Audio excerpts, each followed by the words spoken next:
How to renew the trial period for Internet Download Manager. It is known that the program works for a 1-month trial period, and after the month ends, this message appears to you. To solve the problem of the program's trial period ending, we will type regedit into the Windows search bar.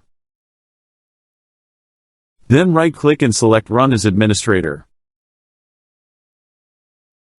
This window will appear. Then click here on the HKey Users folder. Then we click on the folder that ends with the word Classes. Now we scroll down. Now we click on this folder that begins with the letters WOW. Then we click on this folder. We will now look for this key that begins with 07 and ends with CA7. I will now delete this key.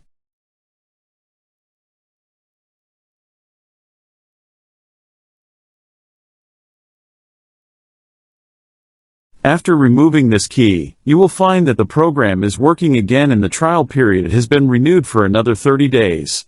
This method renews the trial period but does not activate the program. If this method works for you, please leave a comment confirming its success. If you enjoyed this tutorial, please like the video and subscribe to my channel to encourage me to create more helpful tutorials.